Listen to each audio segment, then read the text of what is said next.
What's a sensation that you're unsure if other people experience? I once saw a patient that had visual snow, which is a rare visual disorder where you see constant static/snow patterns over your normal vision. She spent most of her life thinking it was normal, but it didn't get in the way of her normal day-to-day life, which is a relief. I have this, and it is typically very difficult to describe to people. Photographers kind of get it because of graininess associated with various ISO settings/film. Holy crap, I just realized I have this. When I was little I thought it was because I could see atoms. Then as I grew I just thought everyone had this and that it was just kinda like the pixels of your eyes forming together to create a picture. I notice it worse in the dark.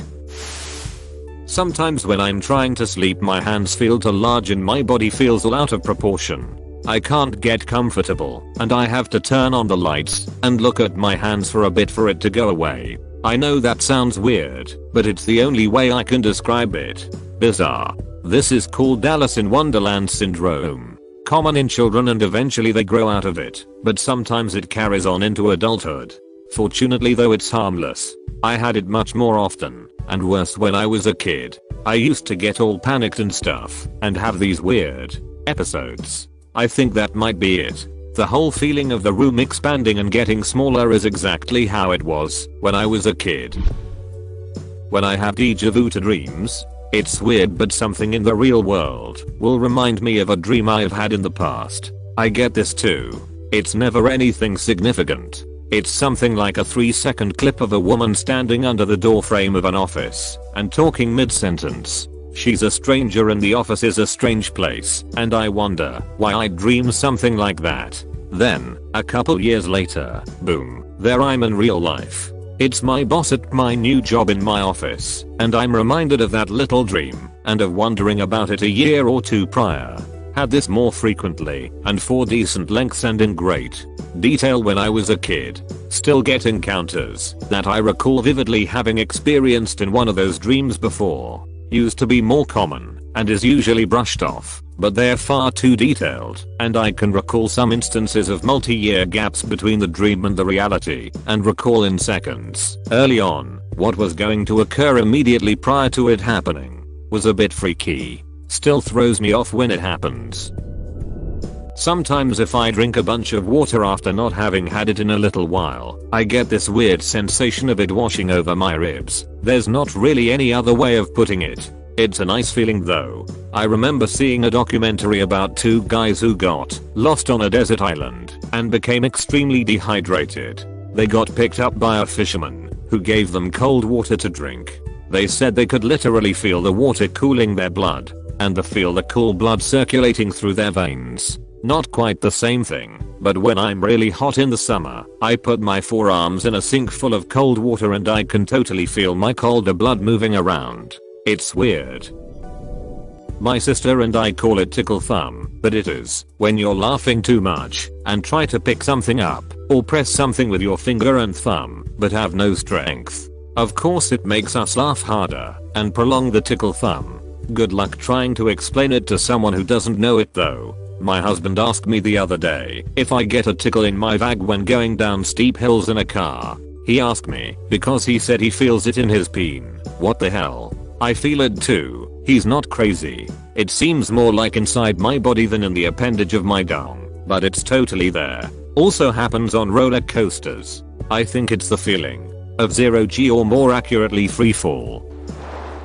Random full body shivers/twitches, usually caused by stress or being uncomfortable in a situation. That happens to me, but it never seems to be caused by anything. Yeah, I know how people will sometimes shake out their hand or whatever when it falls asleep. I feel like that happens to my whole body, but I can't control it. It will just happen, and my body does it. I'll just feel like a random tension build up in my spine for 2-5 seconds, then I'll just get like a full body shiver, kinda like pea shivers, but I have no idea what causes it. I see unfathomably large objects sometimes when I close my eyes to go to sleep. They're random shapes, but usually a big sphere. They're so large it's overwhelming, but I've kind of learned to keep my eyes closed and let them appear instead of opening my eyes to make them disappear. I've had nightmares about overwhelmingly large objects. A friend of mine as well. It's really hard to describe adequately, isn't it? Yes, exactly. I've always tried to describe this to my friends, but I can never do it without getting weird looks. For me, it feels kind of like I'm in the fourth dimension, like things are both infinitely big and infinitely small at the same time, and I get a feeling of movement, or of zooming towards, and away from something very fast. It's usually also accompanied by a weird mouth feeling, like there's something spongy and soft inside my mouth. Bodies are weird, dude. The feeling of deep sadness after waking up from an evening nap. Not any other times. Only in the evenings. Oh dude, yes. It's really intense and discombobulating. And specific to evening naps, yeah. Like your body is just protesting to sleeping out of diurnal rhythm. But I think it's not as bad if, say, you were up all night until like 9 AM and you sleep until the afternoon. It's worse when you just go and have an afternoon nap and then wake up in the dark. There's a weird feeling of isolation and unreality to it. Right? I'm generally in a good mood most of the time. But, man, after evening naps, that everyone is always playing this game that they won't snap out of. Instead of just being themselves and saying what they feel, they act like they're in a play or in a chess game or something, and there's always this weird layer of separation between who they actually are and what they're allowing you to interface with. Even with people I feel close to, I've tried to have conversations about this and it still feels like they just refuse to snap out of it. I can't tell if other people are also acutely aware of a lack of candidness in everyone around them all the time, and they also get tired of it, but play along because everyone else is, or if people are just really like that. I think a lot about what people are like when they're alone, and what exactly the differences are between that person and the person I get to interact with. It's strange to me that even with a really candid conversation about it, and with what seems like open acknowledgement of the phenomena by the person I'm talking to, they still don't feel truly present. There are only a few people I've ever met in my life who I actually felt were completely genuine without any facade. So I wonder if other people have noticed that, or I'm just delusional. I sometimes get this as well. Man, I'm relating to a lot of this thread. You're having a conversation with someone, and you want to talk to the real them, not the front they're putting on. It's not like they're being particularly funny or fake, it's just that you know they're not being the person they 100% are when they're alone, or in their own head. It can sometimes make me feel a bit lonely, like I never get to have an interaction with a genuine human being. It's normal though. It's how people work. It helps to make it less frustrating when you realize that you do it yourself too. No one is the same as when they are alone. The person we are in our mind isn't the person we are to others. But that doesn't make our other personas any less ourselves. Part of building a close relationship with someone is getting to know them and gaining trust, so that gradually you can tear down the layers between their alone self and their outside selves. I think you're onto something. I forget where I read it, but there was a discussion about how there's no such thing as the real you. You are different to different people, depending on history, social connections, etc., but they are all really you. I think what bothers me about Ops post is that no one is being fake with you. Well, I mean, some people really are, but the vast majority are being real. The fact that that real looks different to you than to others they interact with does not mean that they are faking their personality in any way. Whenever I'm in a room where it's mostly dark, but there is some light, and I focus on whatever, ground, wall, nothing, my eyes start to darken the entire room until I basically have a view of my eyes closed, but my eyes are open. What is this? I've been able to do this since I was a kid. For me, it requires intense focus on a specific point in the darkened room, but it results in this really cool tunnel vision where the darkness creeps in from all sides and leaves me with the sensation of being blind, but it's instantly dispelled when I move my eyes. My biology teacher taught me that this was an evolutionary feature. Our eyes focus on the light because our brain feels safe, because we can see whatever passes in it / through it. The more you focus on it, your eyes start to forget what image you're processing outside of it, because your brain goes into delete mode of, oh, this place is dark, just delete it from sight, because we can't see in the dark anyway. I get shooting pains on both sides of my lower jaw, under my ears, when I start eating anything sweet. The only other person I know who gets it is my dad, so it must be genetic. That can be a partial subluxation of the sublingual salivary gland, and also the submandibular salivary gland that flexes well when you juice your mouth way too quickly with saliva and spit for digestion. I assume it's when you have not had anything to eat for a while. Thought you were going all Jabberwocky on me till the last sentence. Yeah, that's exactly right. I can't take anything sweet in the morning. I hope you're as pleased with yourself about that first sentence as you should be. Sounds like a Blackalicious lyric. Sometimes when I'm lying down I feel as though my whole body is swinging from side to side really quickly. When I'm tired I can kind of control it, but no one ever knows what I'm talking about. That's the best. I tend to get it most strongly if I've stayed up and I'm very tired. It feels like I'm flying around. Not great when you're hungover though. Sometimes I get sudden weird feelings of I absolutely cannot be here in this place. This place is wrong. It's this intense sensation / thought that happens randomly. No, there's no apparent danger. Just a weird feeling / sensation of absolute I can't be here. This is wrong. I can't be here. I need to not be here. I don't have intense social anxiety or fear of public places or anything like that. It's happened since I was little. Not sure what triggers it, and it goes away after a few minutes. Holy crap, this is literally this huge story between me and my friends. We walked into this party and immediately just felt this evil, like coursing through you, but also all around you, if that makes sense. It basically only happened that one time, but I'll never forget the feeling of panic. And I would consider myself a very non-anxious person, all things considered. This was not a normal thing at all. I hope you and your friends had seen enough horror movies to turn around and get the frick out if that happened to all of you. If you did stay, I'm really curious how the night turned out.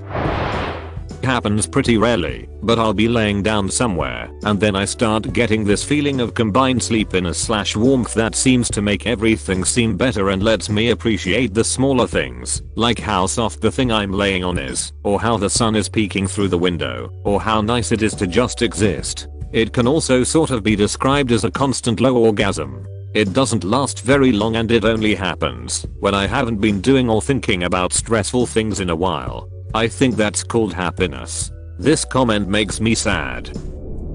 About once a month I get this really weird mental feeling. It's really hard to explain, but I guess it's almost as if everything has become too real, like life before was a video game I was playing, and now that game is real. Coupled with not feeling emotions, like I think I should, and I worry sometimes. I have that too. Sometimes, I'm doing some light chore, cleaning a table, brushing teeth, taking a quick shower, etc, and I snap awake for a brief moment, especially if looking at a mirror. It's bizarre. It's like being turning off autopilot. This is me, I'm alive. I breathe and eat. Someone birthed me.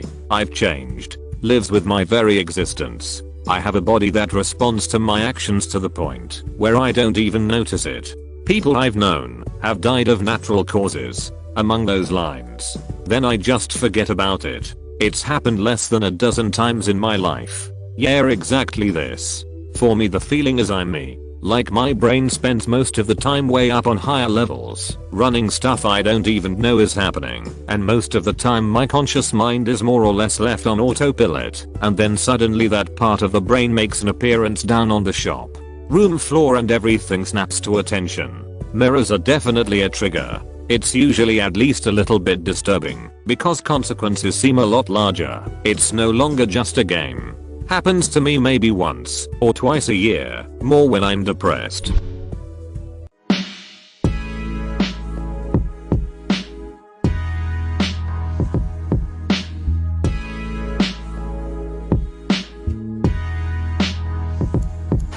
This thread is full of people having mysterious things finally explained to them, so I'm gonna give it a shot.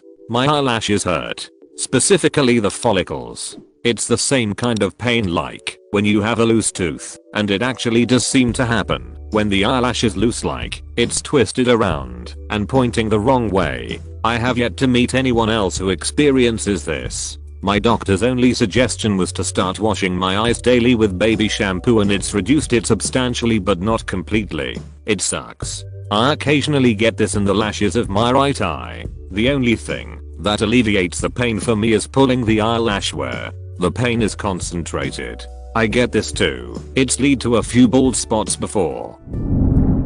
I regularly feel like I'm just faking my way through life, that all my supposed job skills aren't really there, and I have just been lucky that I haven't been caught out yet. I'm fairly sure this isn't true, but I can't help but feel it. You're not alone. It's called imposter syndrome, and it's a major problem, especially in academic circles. I've been fighting it a lot myself. A major part of my psyche is convinced I'm a fraud, and that someday my boss will see it and realize I don't have any real skills. People will praise my work, and in the back of my mind I think, well, they're either just being nice or don't realize that anyone could do what I do. It gets especially bad when trying to learn a new skill, because part of the brain is saying you can't do this. It's proof you're a fraud. A high-pitched sound in my ears. But it only happens when it's completely quiet. I've heard it could be tinnitus, but it's happened for as long as I can remember. So it's happened since I was 7, if not younger, and I hadn't listened to any super loud music, like a rap concert, until 2015. Can tinnitus be just something you have without hearing something super loud? Is it like, out of nowhere you get a really intense sound / tone / pitch which fades after a short time? Because I get those, and I've been told it's to do with tinnitus. It's weird to be doing nothing in particular and suddenly one of my ears goes odd, and, well, if I were to describe it with a different sense, it's like a flash bulb from photography. You're kinda blinded for a moment and it slowly fades out to normal. I get that it's like going deaf and then having my hearing fade in like the sound of turning on an old court TV.